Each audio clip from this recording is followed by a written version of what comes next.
Salmo de número 122.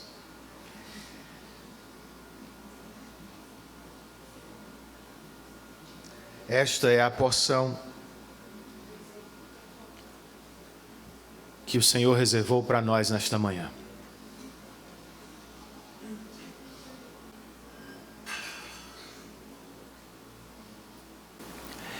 Em um artigo intitulado "O que é um calvinista de verdade?", o pastor presbiteriano Philip Ryken define o cristão que adota os padrões doutrinários da Reforma como alguém que viu a Deus e que, vendo-o em sua glória, é tomado, por um lado, por um senso de inadequação em sua presença, mas por outro é tomado de uma profunda admiração que se transforma em adoração. Adoração, nos termos calvinistas, irmãos, é muito mais do que cultuar. É viver todos os momentos, é realizar todas as atividades na presença de Deus e para a glória de Deus. No entanto, adoração jamais poderia ser menos, pois, como escreve o mesmo pastor, é assim que Deus faz um calvinista. Ele traz uma pessoa à sua sala do trono celestial, para que ali ela se curve em total rendição e adoração perante a sua majestade suprema. Eis o que acontece em um culto verdadeiramente reformado. Cristãos calvinistas o celebram todos os domingos ao redor do mundo, de acordo com os princípios reguladores da palavra, no espírito do Evangelho de Cristo Jesus, e carregando no coração uma santa expectativa de, no culto, viver um encontro real e transformador com o Deus que está, ao mesmo tempo, assentado no trono da glória, mas também está no meio dos louvores de seu povo. Por isso, irmãos, o Dr. John Stott diz que cultuar é a mais nobre e a mais valiosa das obras dos homens. É por isso também que o autor deste salmo tem o culto a Deus em alta estima.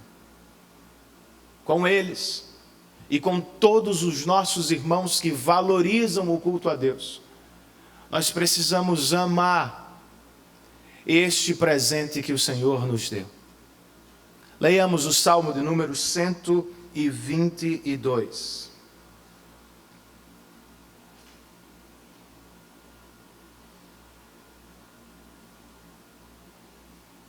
O salmista declara: alegrei-me com os que me disseram, vamos à casa do Senhor.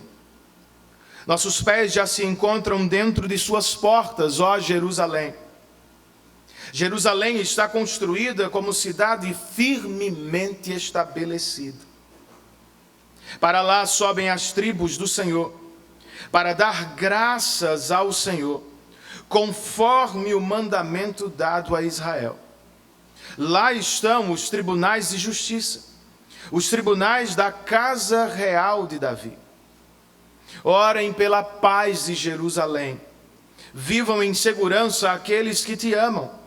Haja paz dentro dos teus muros e segurança nas tuas cidadelas. Em favor de meus irmãos e amigos direi, paz seja com você. Em favor da casa do Senhor nosso Deus, eu buscarei o seu bem. Vamos orar mais uma vez por este momento precioso do culto. Senhor Deus, muito obrigado porque por tua graça temos parte neste momento especial da semana. Não sei se é para todos nós, mas deveria ser o nosso ponto alto. Amar o teu culto, diz o salmista em outro lugar, é desfrutar a paz, é se deleitar na tua presença, é encontrar delícias de alegria diante do teu altar. É o que queremos para hoje, Senhor, e é o que te pedimos, Espírito Santo. Por graça, nós te rogamos, auxilia-nos, enquanto ouvimos a tua palavra. Abra os olhos dos nossos corações, permita-nos ver as maravilhas da tua lei. É o que nós te pedimos em nome de Jesus e por amor a Ele. Amém.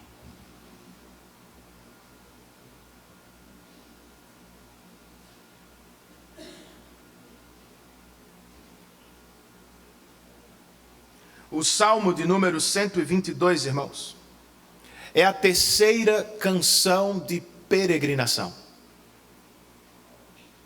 O Salmo 120 é a canção do peregrino arrependido. O de número 121 é a canção do peregrino confiante. E o Salmo de número 122 é a música do peregrino que ama o culto a Deus. O primeiro celebra a Deus por ter voltado ao caminho. O segundo, por estar a caminho da adoração.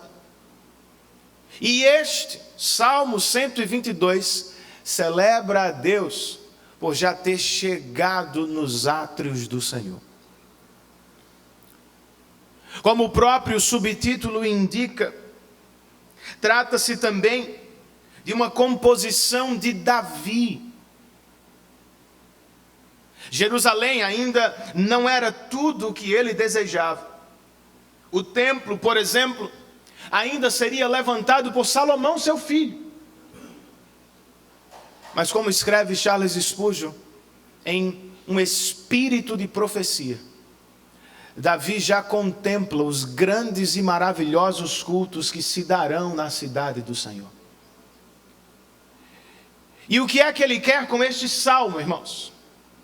Qual é o propósito desta pequena riqueza que temos entre os salmos de peregrinação? O reformador João Calvino, comentando o texto, diz: Davi tem por propósito estimular e encorajar os cristãos na participação do culto ao seu Deus. É o que Deus espera de todos nós, irmãos. Participação ativa, séria, regular nos cultos que celebramos a Ele como igreja. Agora, como este salmo pode nos ajudar neste exercício? Como ele pode nos despertar ou despertar nosso amor pelo culto do Senhor? Enquanto canta, irmãos, Davi fala sobre 3 elementos que ou cercam ou estão presentes no culto a Deus. O primeiro deles é o convite. Davi não se chateava com o convite. Ele era rei, irmãos. Mas quando um súdito lhe convidava para ir ao culto, ele se alegrava.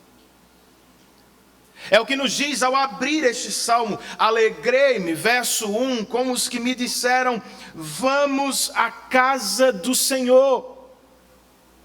É uma alegria tripla. Davi está dizendo: eu me alegro com o convite, eu me alegro por ser lembrado, mas eu também me alegro com a possibilidade de cultuar com a igreja. E por fim eu me alegro porque estou a caminho da casa do Senhor. Deus estará lá. Ele podia ficar chateado com o convite de um servo, Podia dizer: você não tem parte na minha adoração, eu sou seu rei. Não. Eu me alegro com aqueles que se lembram de mim e que me dizem: vamos à casa do Senhor. O que era apenas um convite no verso 1, no verso 2 se transforma em uma caminhada coletiva. O salmista registra: nossos pés já se encontram dentro de suas portas, ó Jerusalém. Os peregrinos chegaram, irmãos. Depois de uma longa e perigosa jornada, seus pés já estão dentro, ou do lado de dentro da cidade do Senhor. Eles podem relaxar, podem descansar. Talvez não tenham chegado ainda no lugar do culto propriamente, mas já estão em segurança. Por quê? Verso de número 3. Porque Jerusalém está construída como uma cidade firmemente estabelecida. A ideia, dizem os melhores comentaristas, não é apenas de segurança física, é também de organização. Eles podem descansar não somente porque há muros que os cercam. Eles podem descansar porque tudo nesta cidade funciona como deve funcionar. A ordem, por todo lado. E é para a ordem que o culto de Deus os chama.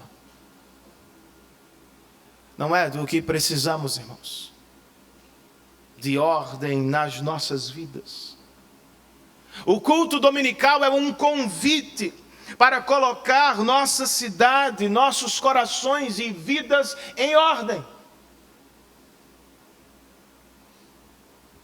Cultuar em Jerusalém, diz alguém, era se deparar com as realidades fundamentais da vida. Quais são elas? Deus criou, Deus redimiu, Deus cuida de seu povo. Quando chegavam a Jerusalém, os peregrinos viam os fragmentos da realidade se montando em um todo que fazia sentido. Cultuar a Deus com a igreja, ouvir a palavra como o povo de Deus, era receber uma espécie de estrutura para a vida.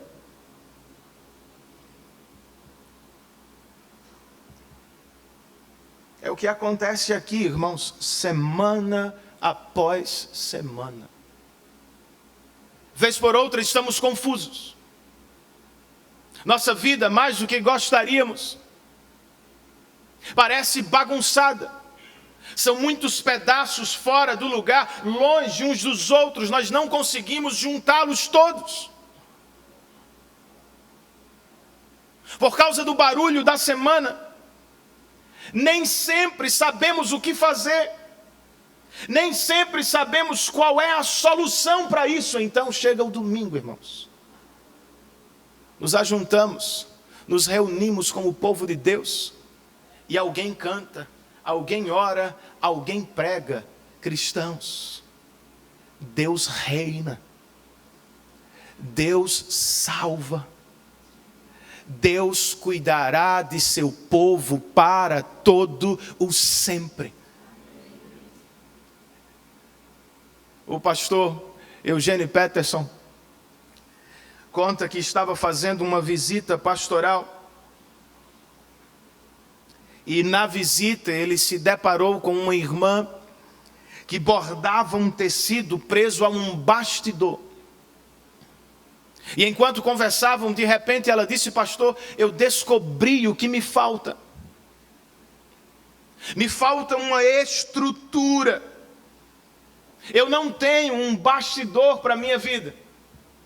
Meus pensamentos, meus sentimentos, minhas atividades estão todas soltas, bagunçadas. Eu não tenho uma moldura para a vida. Nós temos, só nos esquecemos, irmãos. Por isso precisamos do culto. Nós sabemos quem somos em Cristo Jesus. Sabemos de onde o Senhor nos tirou. Nós temos um endereço, nós temos uma história. Você tem um propósito de existir. E melhor, ninguém aqui anda sozinho. Deus está conosco o tempo todo.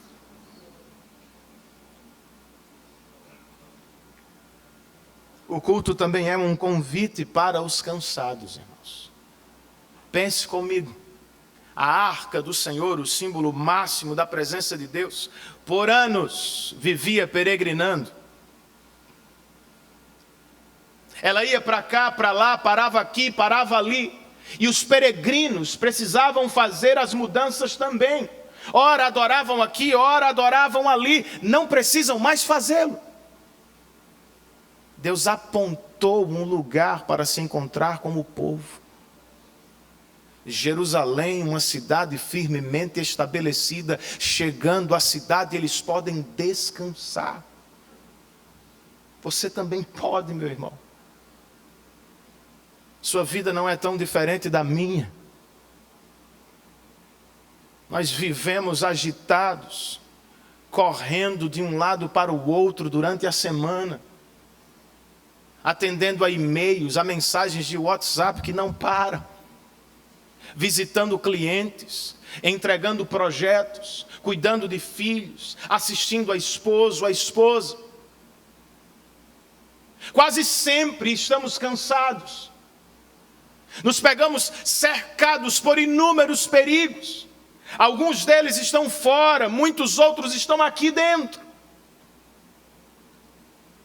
Então chegamos no culto, irmãos. E ao menos por algumas horas na semana, nós somos lembrados.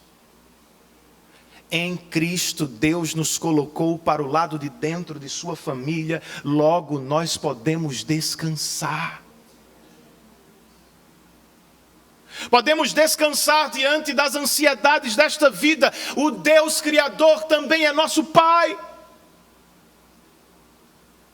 Podemos sair daqui em segurança, não apenas porque os agentes da segurança pública nos cercam, mas porque o próprio Deus nos guarda em Cristo Jesus. E eu não tenho em mente apenas estes perigos circunstanciais, irmãos.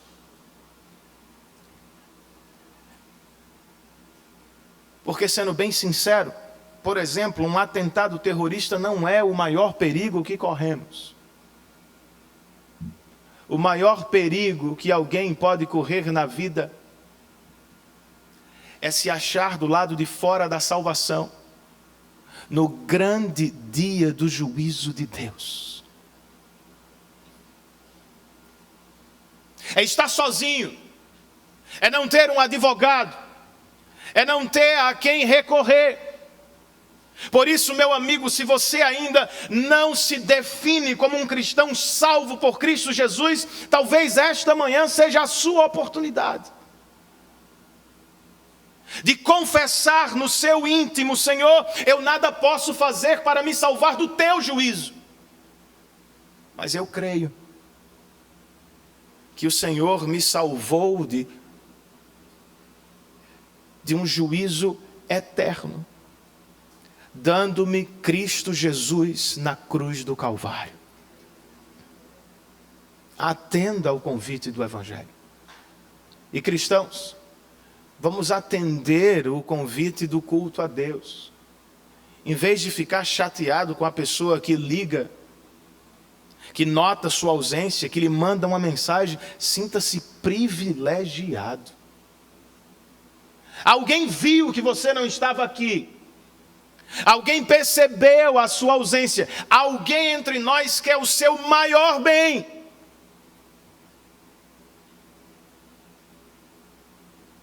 Longe da casa do Pai, irmãos, jamais encontraremos verdadeira alegria para as nossas almas. Logo, quando alguém diz vamos à casa do Senhor, é um convite do seu Pai para a sua própria alegria. Atenda. E chame a outros que, podendo estar aqui, se afastam e perdem a grande alegria da semana. A presença do Deus Todo-Poderoso, nosso Pai Celestial. O convite, portanto, foi o primeiro elemento que Davi destacou neste salmo. O segundo é a adoração propriamente.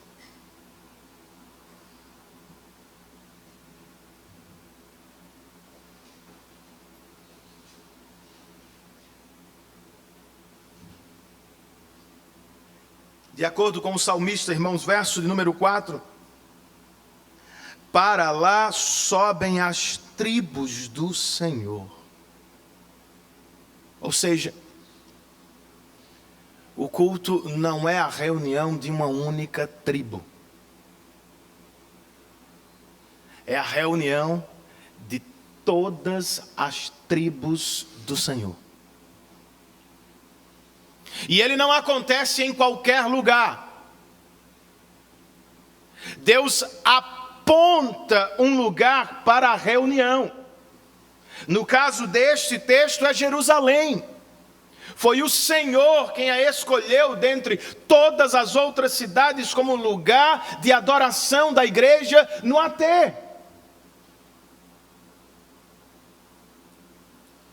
As tribos vêm de suas terras, deixam suas tendas e casas, suas diferenças de lado, e deixam de ser meramente Ruben, Judá, Issacar, Zebulon.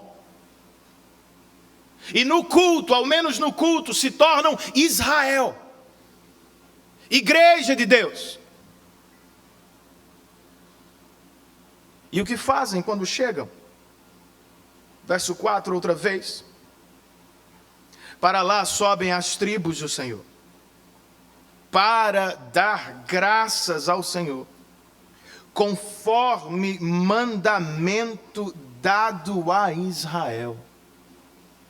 Irmãos, duas informações são importantes aqui. De trás para frente, o culto não é opcional, meu amigo. Não é algo que você faz quando tem vontade, quando quer, quando acha que tem tempo. Culto, acabamos de ler aqui, é mandamento dado a Israel. Em cumprimento ao mandamento, é a segunda informação. As tribos se reúnem para dar graças ao Senhor. Em versões mais antigas, para render louvores ao seu nome. É a finalidade desta reunião aqui, irmãos. Estamos aqui para louvar o Deus que por graça fez aliança conosco. Diz um comentarista, isto é o que significa ser igreja. Viver para o louvor e glória deste maravilhoso Deus. Culto, portanto, é reunião. É uma manifestação externa de obediência. É uma reunião expressa, ou que expressa louvor e gratidão. Mas culto também é encontro com a palavra de Deus, com as decisões do Senhor. Verso de número 5. O salmista canta, lá estão os tribunais de justiça. Os tribunais da casa real de Davi. Por um lado, explica João Calvino, no meio de Israel sempre existiu alguma ordem de juízos. Outrora, existiram em um estado instável e mudavam com frequência. Mas na pessoa de Davi, Deus ordenou um novo governo que devia fluir em um curso permanente até Cristo.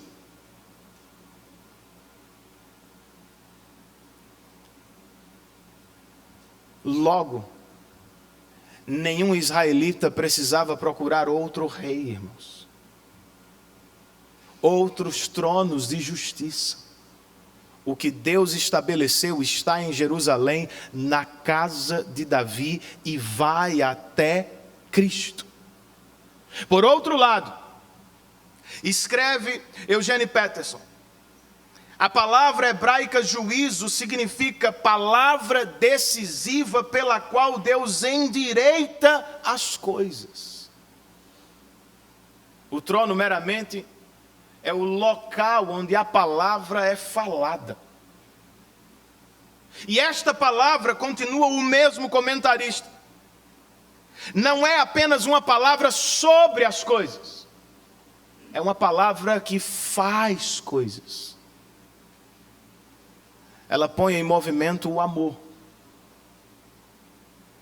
Ela aplica disciplina e misericórdia. Ela ordena a derrota do mal e a vitória do bem, a nossa salvação. Eis o que temos em um culto verdadeiramente cristão, irmãos. A palavra está por todo lado, desde a convocação, a adoração, até a bênção final. Por meio dela, Deus fala com seu povo.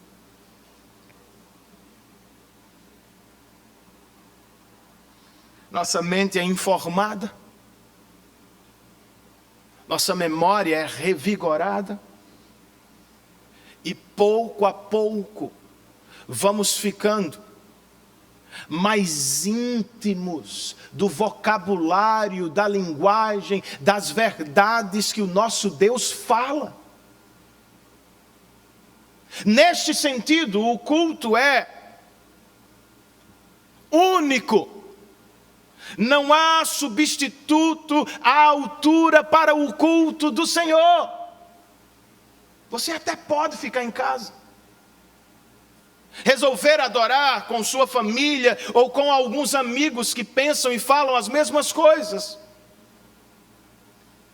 Mas saiba, duas coisas vão lhe acontecer. Você vai perder a força na vida cristã. E muito provavelmente não haverá tantas pessoas interessadas em encorajá-lo. E segunda, você vai ler a Bíblia, ouvir a Bíblia, inconscientemente condicionado pela cultura. Você vai ler o que quer, o que gosta, e vai interpretar a palavra como quer, como escolhe. É perigoso.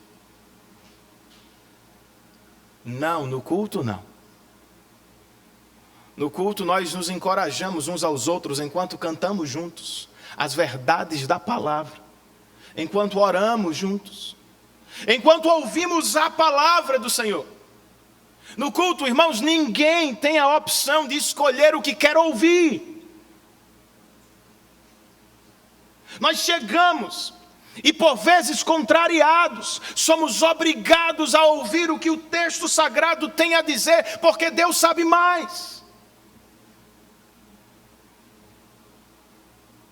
Como pastor desta congregação, eu a conheço, não tanto quanto deveria, jamais perfeitamente. Você não conhece nem a si mesmo totalmente. Você acha que tem que ouvir isso? Eu acho que tenho que pregar aquilo. Não, irmãos. Deus sabe o que cada um de nós aqui precisa. E Ele fala para alcançar as nossas necessidades mediante a sua palavra. É por isso que temos de estar presente. E lembre-se, o culto cristão não é opcional. Sim, nós cultuamos porque queremos. Não somos forçados. No entanto, isso não significa que cultuamos porque sempre sentimos vontade. Se fosse assim, cultuaríamos muito pouco na vida. Nós cultuamos, irmãos, muito mais, porque sabemos que devemos fazê-lo. Mesmo vivendo na idade das sensações, como chamou alguém, cristãos sabem que, biblicamente falando, os sentimentos são grandes mentirosos. Você pode me dizer, pastor, eu não estou com vontade de cultuar. Eu entendo, eu também vivo as mesmas coisas. Mas sabe o que este salmo está nos dizendo? Eu não me importo com o que você sente. Você também não deveria se importar tanto. Está decretado. É o que cristãos fazem, querendo ou não, sentindo muito ou pouca vontade. Eles se reúnem semanalmente para cultuar a Deus.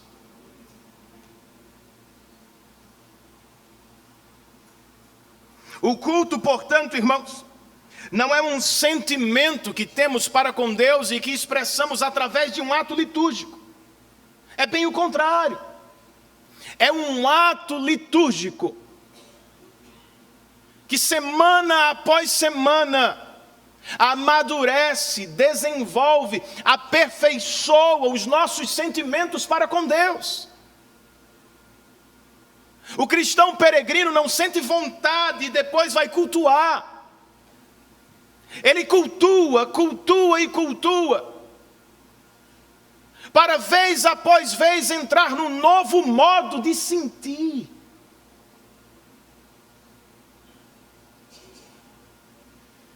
E como isso é uma bênção para nós, irmãos. Porque não há nenhum cristão aqui que não viva momentos de frieza espiritual. Na verdade, isso é uma bênção para todos os cristãos. Porque semana após semana, por meio dos meios de graça que apontam para Cristo Jesus, o culto nos coloca face a face com o Rei da Glória e com o sumo sacerdote de Deus. Disso, diz Calvino, depende a nossa salvação. E este salmo proclama as duas coisas ao mesmo tempo. Nós temos um rei que decreta a salvação e nós temos um sacerdote que se entrega para salvar. É por ele que estamos aqui, irmãos. Por Cristo Jesus, o nosso Rei e Salvador. Nos reunimos para louvá-lo, render-lhe graças, para adorá-lo por tudo o que ele fez por nós na cruz. Por isso diz Agostinho de Hipona, o cristão é um aleluia da cabeça aos pés. Cristão que não ama o culto está doente. Cristão que não ama cantar com a igreja, provavelmente não está meditando sobre o seu próprio estado e sobre a grande salvação que Deus nos deu em Cristo Jesus. Por isso também precisamos do culto, irmãos. As propagandas, os convites do mundo, as nossas próprias realizações nos fazem esquecer. Nos sentimos maiores do que verdadeiramente somos. E às vezes menores do que verdadeiramente somos. Nos encantamos com outras fontes, com outras alegrias. Chegamos ao culto, alguém prega o evangelho e nós somos lembrados. Estávamos perdidos. Você era órfão, eu era um prisioneiro. Mas o Rei da Glória, por graça, deixou o seu trono e veio nos salvar. Como ele o fez, Renan? Ele não apenas entrou na batalha por nós, irmãos. Ele se entregou na batalha por nós. Ele derrotou o pecado que nos condenava, o diabo que nos assustava, a morte que certamente nos derrotaria, ao entregar a própria vida no altar do Senhor.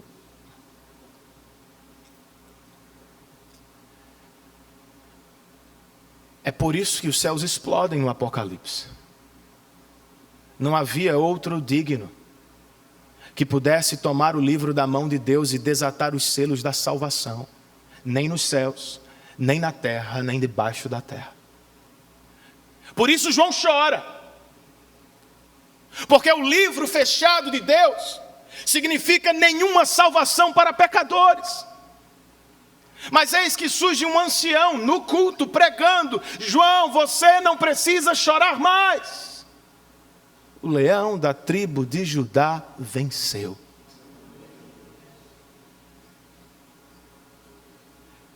Nosso culto deveria, irmãos, semana após semana, ser uma explosão de alegria e de louvor a Deus.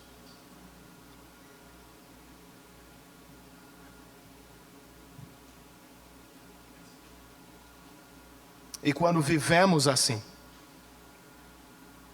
domingo após domingo, nós testemunhamos o poder do Evangelho.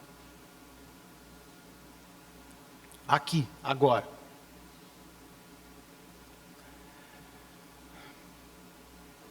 Reunir fãs de determinado estilo musical é fácil, irmãos. Reunir torcedores de um mesmo time, eu acho que é mais fácil ainda, especialmente se o time estiver em alta. Nunca vi tantos flamenguistas ultimamente. Reunir pessoas de diferentes gerações, de preferências e gostos completamente opostos, de lugares e situações na vida distantes, é um milagre, irmãos. Eis o que temos no culto ao nosso Deus. Escrevendo aos Efésios no capítulo 3, o apóstolo Paulo diz que este é o grande mistério do Evangelho. Deus sempre teve por propósito salvar judeus e gentios, para reuni-los em uma mesma família, em um mesmo culto. Isso causa espanto, irmãos. Não apenas as pessoas que nos assistem, mas diz Paulo neste mesmo capítulo, isso causa espanto aos poderes e autoridades espirituais. Eu acho que eles ficam se perguntando como podem cultuar juntos se são tão diferentes. O que nos une é mais forte, irmãos. O que fazemos aqui é muito maior e melhor do que as nossas diferenças. Nós nos reunimos não para falar uns dos outros, nós nos reunimos para falar do Rei que venceu. Nós não estamos aqui para notar, destacar as diferenças, ou mesmo as virtudes uns dos outros. Nós estamos aqui juntos para olharmos todos para o Cordeiro de Deus que tira o pecado do mundo. Times ficam em segundo, terceiro, preferências em quinto. Diferença de idade cai por terra. Aqui no culto a Deus, na família do Senhor, crianças e idosos adoram lado a lado.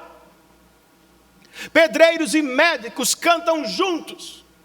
Homens e mulheres dão as mãos, pois são irmãos e irmãs, estão aqui para o louvor da glória de Cristo. É um milagre, irmãos. Em tantos assuntos você é diferente de mim. Você tem outros posicionamentos. Em matéria de fé, nós temos um Senhor, um batismo e um Salvador para a glória de Deus. É um milagre. Por fim, irmãos, o salmista Davi chama a nossa atenção para a resposta do culto a Deus. Qual é? Na verdade, seria melhor perguntar quais são as respostas que o culto espera dos cristãos. A primeira delas é a oração. Versos de número 6 e 7. O salmista conclama: orem pela paz de Jerusalém.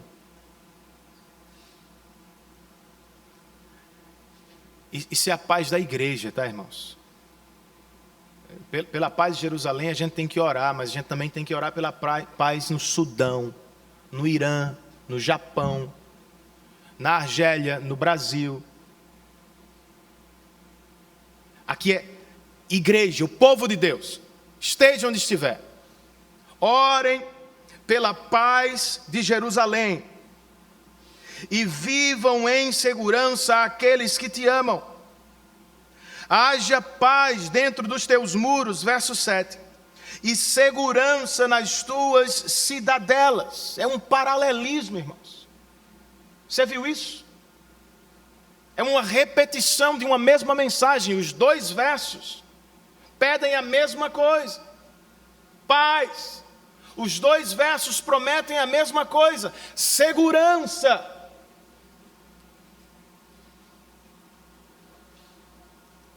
A paz e a segurança dos adoradores, em certa medida, dependem da paz e da segurança da igreja. Por isso Davi está pedindo: orem por ela.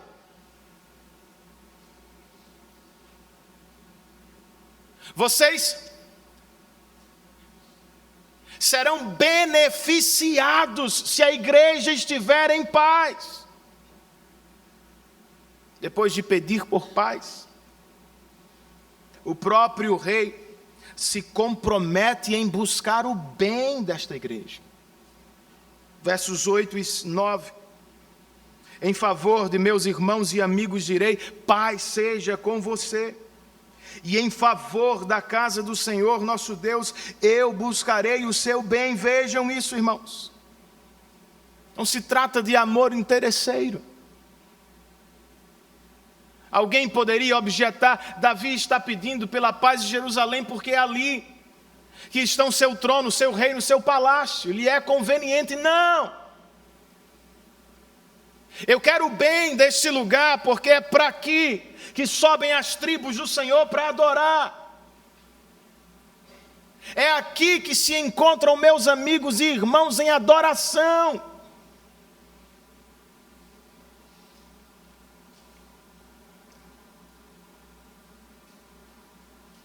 E por este bem ele vai trabalhar, irmãos.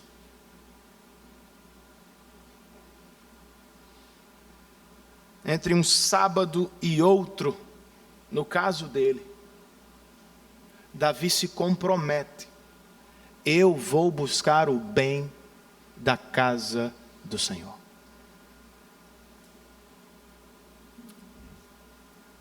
Será que é assim que vivemos, irmãos? No nosso caso, entre um domingo e outro.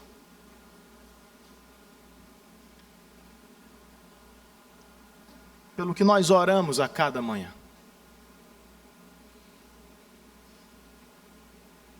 Quais são as preocupações que ocupam nossa mente quando dobramos os nossos joelhos? O que nós fazemos nas horas livres da semana? Em alguma medida somos parecidos com este servo de Deus. Você, por exemplo, ora por sua igreja? Ou será que na sua oração diária só há espaço para você, seus problemas, seus sucessos, sua família?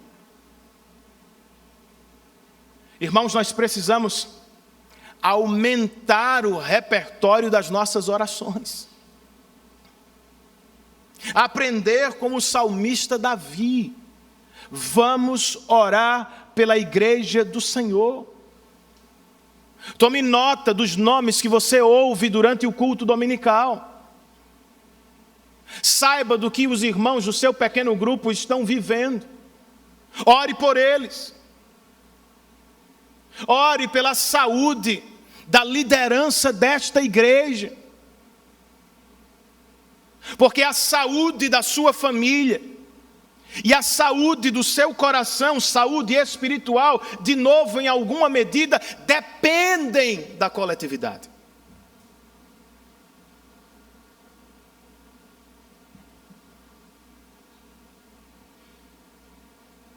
Orar é muita coisa, mas não é o bastante. Por isso Davi diz: eu vou buscar o bem da casa do Senhor. Entre um domingo e outro, como é que você pode fazer isso na prática? Como é que você pode promover o bem desta igreja local, quando ela não está reunida em culto?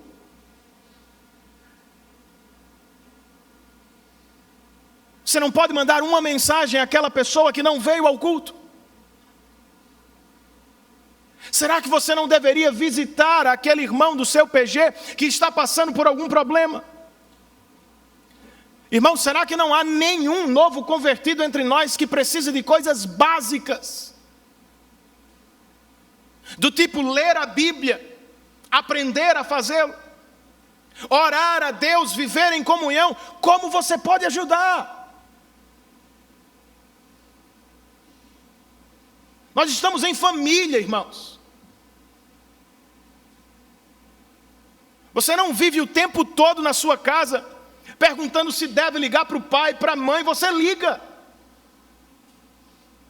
Você não fica esperando a ordem: filho, agora você faz isso, agora você liga para sua mãe. Não, nós ligamos, falamos, cuidamos. Nós estamos em família, irmãos. Não espere pela minha ordem, pelo meu convite, pelo convite do conselho, pela sugestão, pelo departamento, pelo ministério. Cada vez mais teremos menos isso aqui, irmãos. A igreja não é apenas uma organização. Ela tem que ter organização, mas ela é muito mais.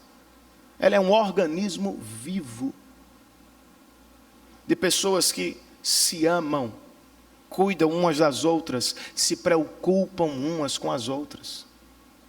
Faça alguma coisa do tipo durante a semana. Ah, pastor, eu queria crescer. Ouvir um sermão é bom. Discuti-lo na hora do almoço, melhor ainda. Eu digo, para fortalecer o que você ouviu. Mas ensiná-lo, reparti-lo com outros, será ainda melhor para o seu crescimento. Se arrisque para o bem da igreja de Deus. Mas pastor, e o que é que eu ganho com isso? O que há de bom para mim em tirar tempo para orar, ensinar, visitar, cuidar dos irmãos? Em uma era pragmática, irmãos, nós fazemos aqui o que fazemos lá fora muitas vezes. Qual é a utilidade do culto? Talvez você tenha pensado sobre o assunto durante a semana. Vale a pena? O tempo, o esforço que emprego, os recursos que votamos para isso, vale a pena? Uma ilustração pode ajudar, irmãos. Pense no ceifeiro, que com tanto para cortar, resolve parar para afiar a foice. Seria ele um preguiçoso por isso? O movimento que faz com a pedra junto à sua foice faz sentido para você? Estaria ele matando tempo ou desperdiçando o tempo precioso que tem para trabalhar? Claro que não, todos nós sabemos disso. Ele está se preparando para trabalhar melhor. Ao voltar, Ele vai cortar mais, em menos tempo, em melhor qualidade. Ah, irmãos, como ganhamos ao cultuar a Deus. Estamos aqui afinando instrumentos, relembrando propósito, realinhando visão, ajustando foco, aquecendo a motivação. Deixamos o culto e vamos viver a vida que temos, trabalho, estudo, casa. Mas somos lembrados, tudo isso deve ser feito para a glória dele, é no culto que lembramos.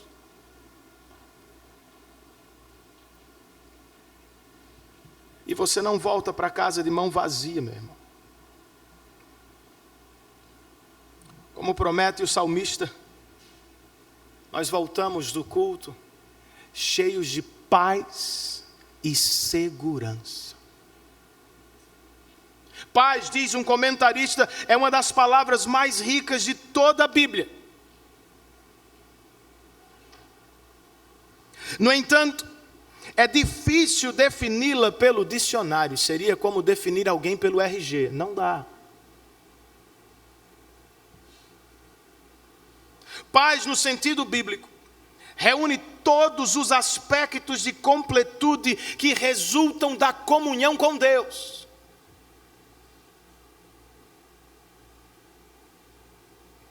É a operação do Senhor, que quando realizada em nós, libera correntes de água viva e pulsa com a vida eterna. Por exemplo, diz ele, toda vez que Jesus curou, perdoou ou chamou alguém para andar ao seu lado, ali estava a paz.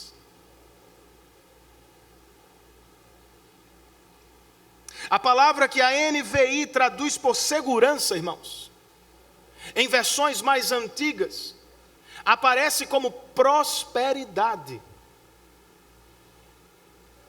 Só que, diz este mesmo especialista na língua hebraica, prosperidade aqui nada tem a ver com apólices de seguro, contas bancárias grandes, ou armamento militar. O sentido da raiz da palavra é lazer. Eu amei isso. É a postura descontraída de alguém que sabe que tudo está bem. Porque Deus está no trono. Porque Deus está conosco. Porque Deus é por nós em Cristo Jesus. Dá para você, meu irmão. É o que você tem. Eis o que ganhamos quando cultuamos o nosso Deus. Este encontro coloca-nos em estado de paz e prosperidade. As coisas não vão mudar, talvez. Do lado de fora ainda há confusão, perturbação, incertezas, mas do lado de dentro, por causa de Cristo, você pode estar em paz. Seu corpo enfraquece, mas sua alma a cada domingo fica mais viva para a glória de Deus. As tentações ainda existem, nós vamos perder algumas batalhas, mas a cada domingo somos lembrados, Cristo venceu a guerra, podemos ter paz com Deus. Não estamos mais sob a condenação.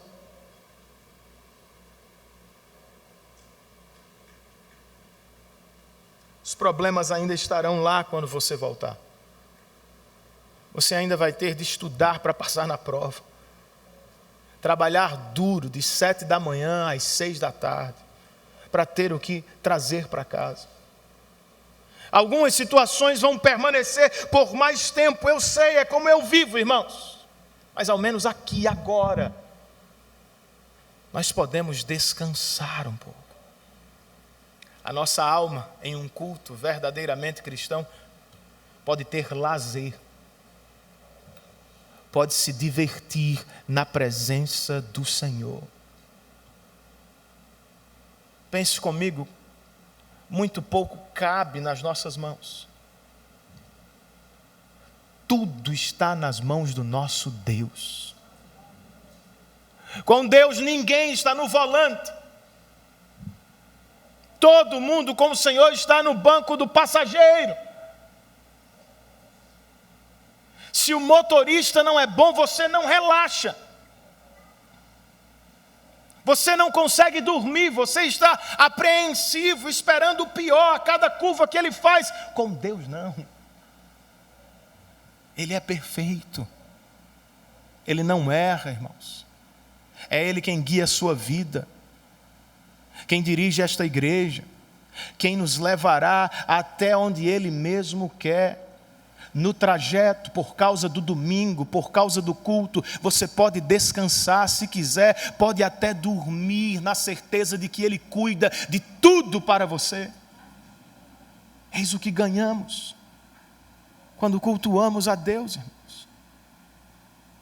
Paz, segurança, prosperidade.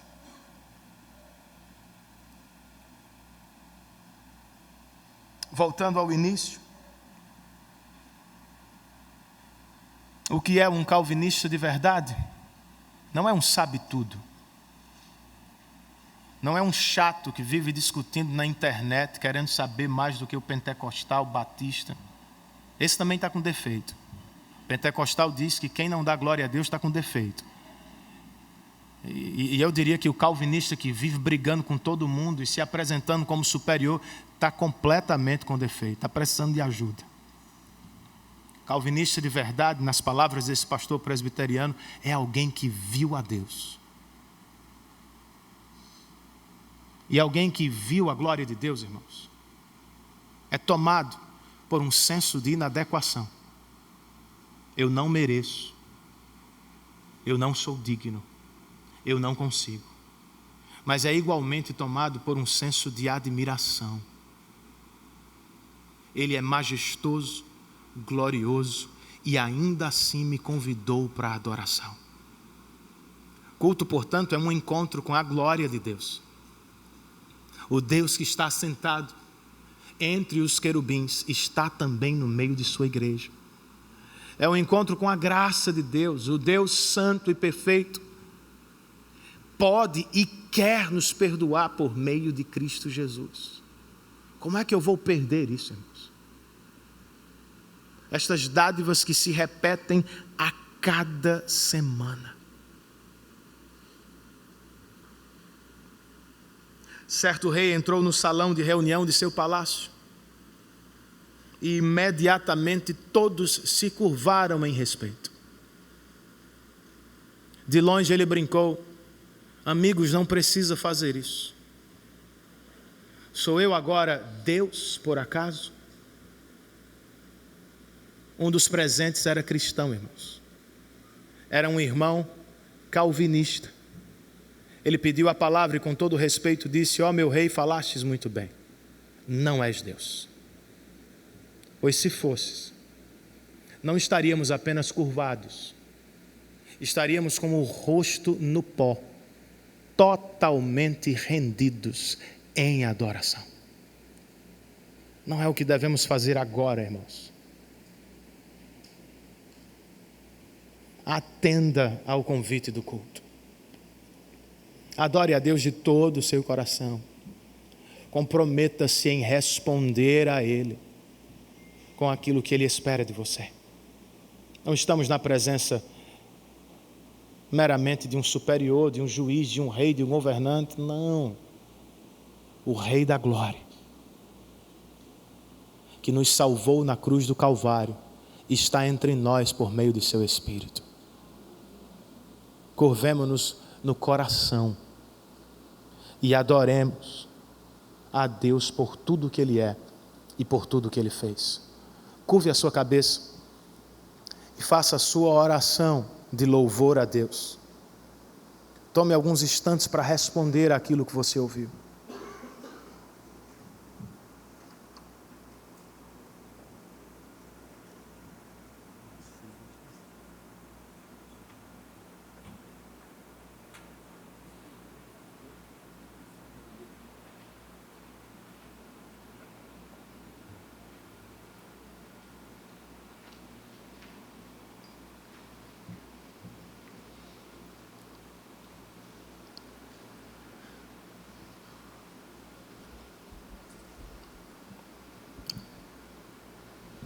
Senhor Deus Todo-Poderoso, nós te somos, seremos eternamente agradecidos.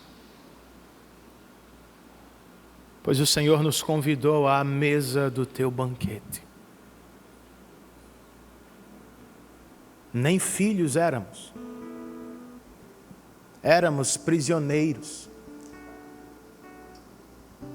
O lugar que nos cabia era a masmorra do teu palácio. Mas alguém pagou por nossos pecados e delitos. E mais do que isso,